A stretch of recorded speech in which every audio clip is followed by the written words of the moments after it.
Well, hello everyone, and welcome to our basic descriptive statistics in Excel demonstration. In this short video, I'm going to run through the steps for calculating descriptive statistics for a small set of data on a ratio level variable. That is, a set of numbers. We will use Excel formulas to calculate our statistics. We'll create a frequency table, and we'll end with a simple graph to show the shape of the distribution. These are all basic tasks that you will need to accomplish in order to digest your statistical information that you gather in your survey. This video assumes that you already have a basic working knowledge of Excel. If not, you might want to stop here and familiarize yourself with Excel basics first and then come back. We're going to use a hypothetical data set, which are the responses to a hypothetical survey question. How many movies did you see last year? And you can see here in column A our data set. These are the responses that people gave to the question. One person said 79, one person said 53, and so on. As you can see, this list of raw numbers is not very easy to understand. It's very difficult to make any general statements about how many people saw how many movies, for example. So the first thing we want to do is to sort these into order from smallest to largest. I'm going to select all the items in our data set. I'm going to copy them and paste column. Up in the top in my toolbar, I have a sort and filter button, and I can sort from smallest to largest. I like to label things, so I'm just going to label this column sorted. So now we can see what the set of numbers looks like in order. This is going to be very handy later when we want to double check that we haven't made a mistake somewhere. Moving over to columns F and G, you can see that I've already jotted down here the names of the statistics I want to know about. So let's dive right in and get started. In Excel, all formulas start with an equal sign. And Excel has already programmed in the formulas for all these calculations, so I don't need to type them in. All I need to know is the name of the formula.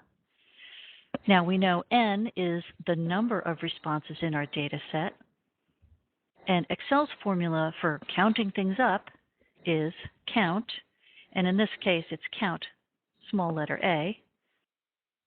We type a parenthesis, and you can see that Excel prompts us for the next bit of information it needs to complete the formula. In this case, it wants to know what values I want to count. So I head back over to my column A, and I select my data, and I press enter. We see here we have an N of 21. There are 21 responses in my data set. So let's keep going here. Equal sign. The formula in Excel for average is average, open parenthesis, select my data, and press enter. And you can see the average number of movies seen is 43.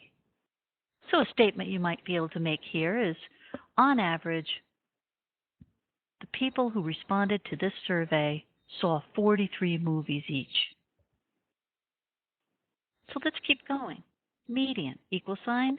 Median happens to be the name of the formula, parenthesis, select my data, and enter.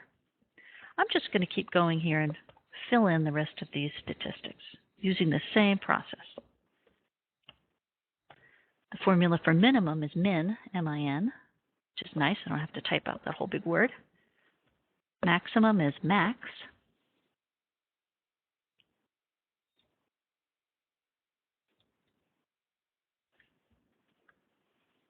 Select my data. Now, Excel does not have a formula for range, but we know that the range is the maximum minus the minimum, and we have those two figures already calculated. So let's create our own formula for range. Equal sign, and then select the cell that has the value for maximum that we want, minus sign, and select the cell with the value for the minimum that we need. Press enter, and we can see we have a range of 74. Skew is another handy statistic, and that is also the name of the formula.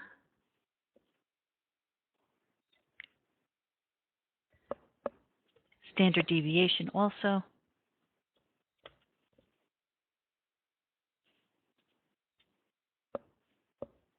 And there are our basic descriptive statistics.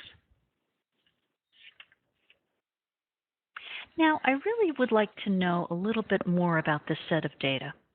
I really would like to know what the distribution of numbers looks like. Are all these numbers spread all over, or are some values maybe more common than others? And I asked this question in a survey, how many movies did you see last year? And I want to be able to make some general statements about this information. We know that on average, we know on average the people in this survey saw about 43 movies each, but some saw as few as 4, and some people saw as many as 79. For this, we need to create a frequency distribution table, or frequency table. The information that we need in a frequency table includes the following. We need to know the value of x, which is the value of the response, 79, 53, 12, and so on. We need to know the frequency, or the number of times that that value occurs. We need to know the percent, or the percent of the total that each value occurs. We also want to know a cumulative frequency, and that is how the frequencies add up as you go through the data set. And we also want to know a cumulative percent, or how the percent adds up as you work your way through the data set. Now let's start with our x.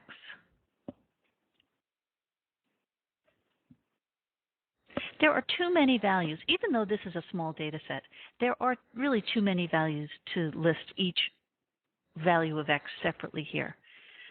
So what you like to do is to put them into chunks or categories of numbers that we can work with more easily.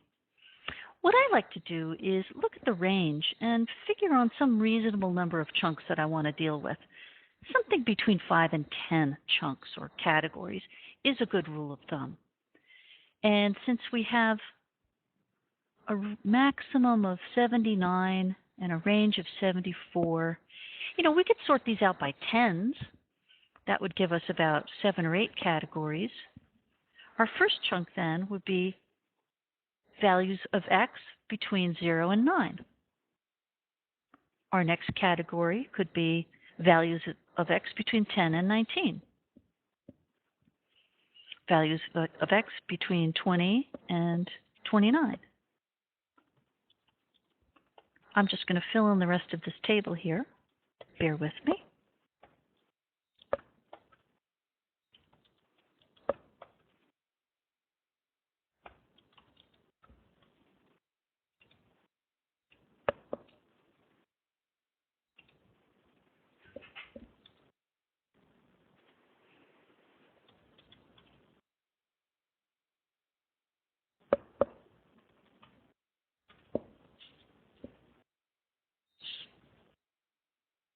Now, with this small set of data, we could actually just fill in this table by just physically counting up the responses in each of these chunks or categories, especially since we have the list already sorted.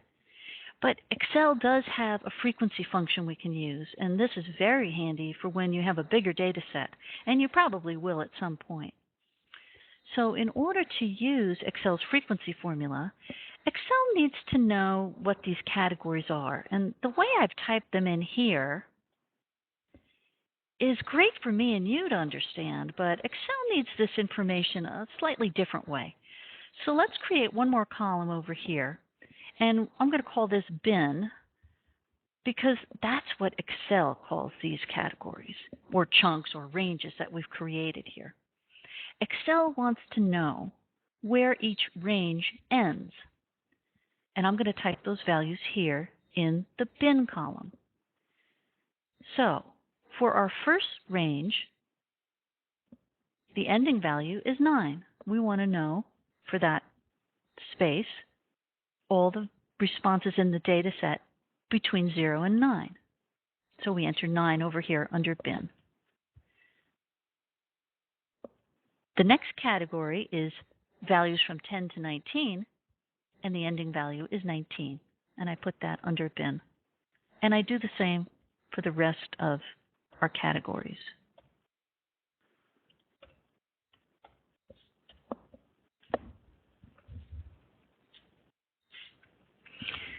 Now, the frequency formula in Excel actually calculates the cumulative frequency. That is, all the values that are less than or equal to whatever that upper value is in the bin. So let's type in our frequency formula now. Under the cumulative frequency column, we're going to type in equal sign and the word frequency, which is the name of the frequency formula in Excel, open parenthesis, and you can see that Excel is prompting us for the rest of the information it needs to calculate the frequency. It wants to see the data array, and that is our set of responses, and we can select that.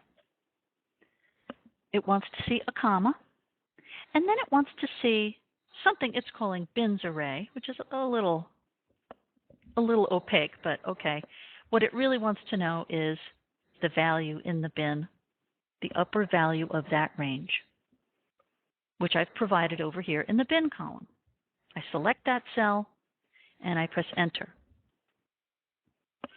Excel returns the number of times that a value in our data set between 0 and 9 occurs. And the answer to that is 1.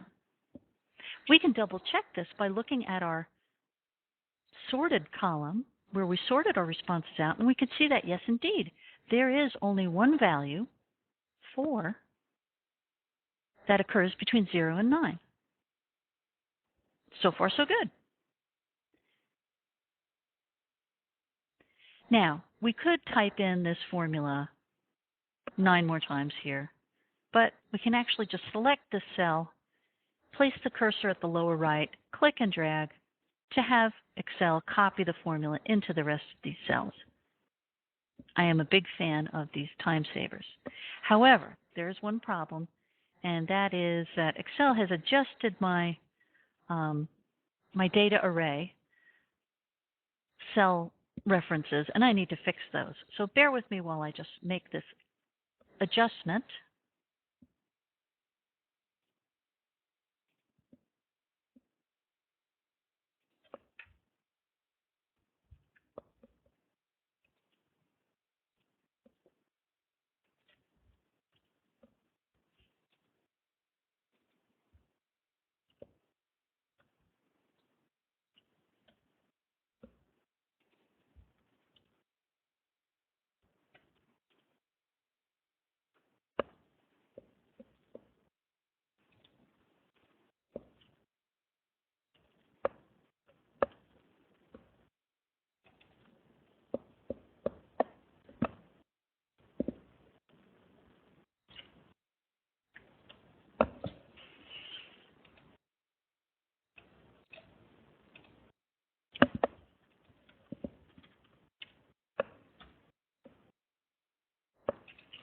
Last one.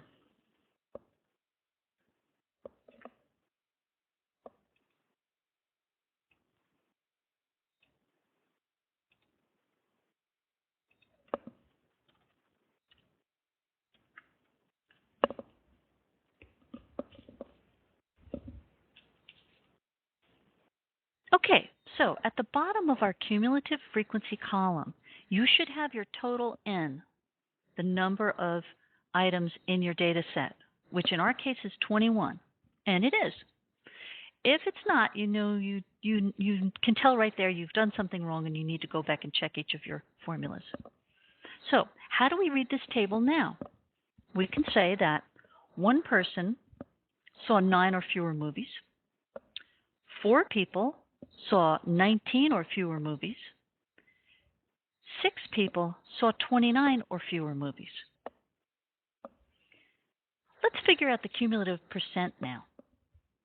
Do you remember how to calculate a percent?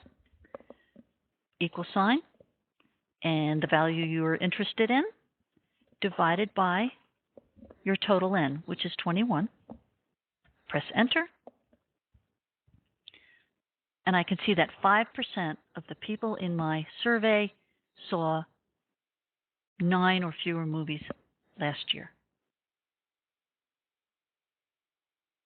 We can position the cursor at the lower right and click and drag to fill in the rest of the column. You should have at the bottom of your column, your last value should be 100%. And if it's not, you need to go back and check your formulas.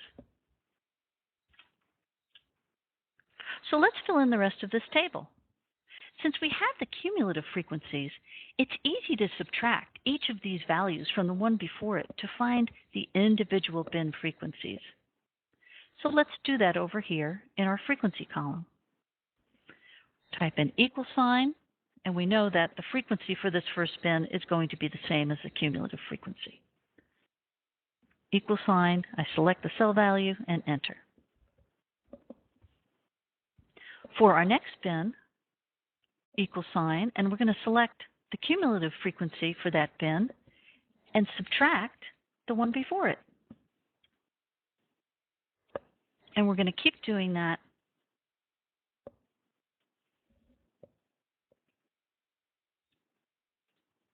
for each value, for each bin. Once I've established a pattern here, I can just select those cells, position my cursor over the lower right, click and drag to fill in the rest of the column.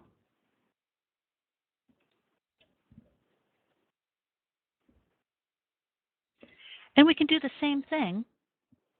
How do we, let's read this column first. We can see that one person saw, as we know, 0 to 9 movies. We can see that 3 people saw between 10 and 19 movies, 2 people between 20 and 29 movies, and so on. Let's calculate the percent the same way we did for the cumulative percent. Equal sign, the value we're interested in, divided by our total N. Position the cursor over the lower right, click and drag to fill in the rest of the column. How do we read this column now? We can say that 14% of our respondents, the people who responded to our survey, saw between 10 and 19 movies. 10% of our people who responded to our survey saw between 20 and 29 movies. 62% of the people who responded to this survey saw between 40 and 49 movies. And there is our frequency table. Let's move on now and create a chart.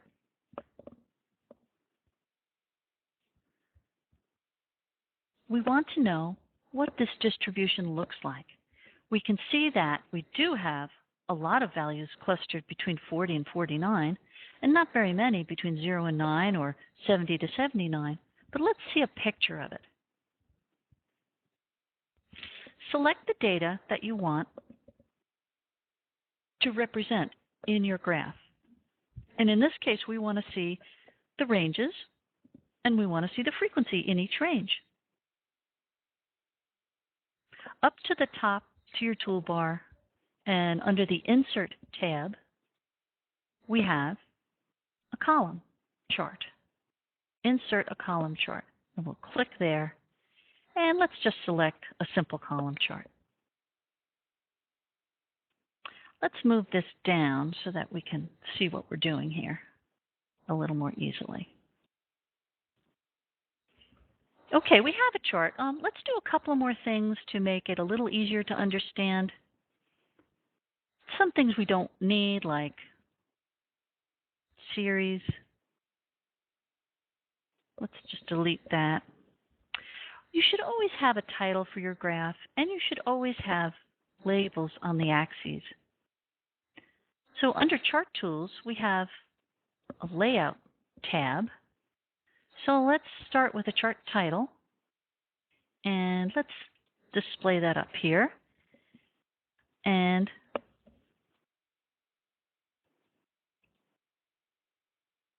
let's just insert our title, how many movies did you see last year?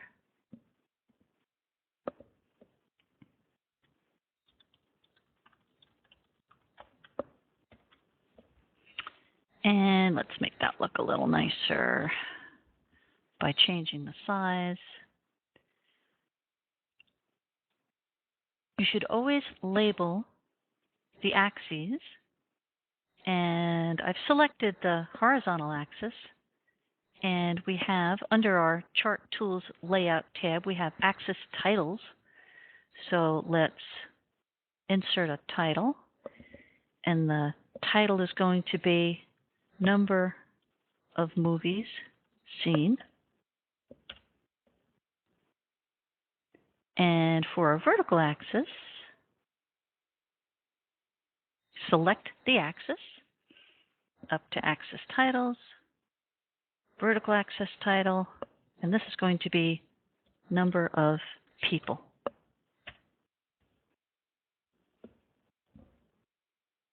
Now, there's certainly plenty more things you could do to pretty this up and make it a little easier to read, but from here, we have a chart that's pretty much ready to go.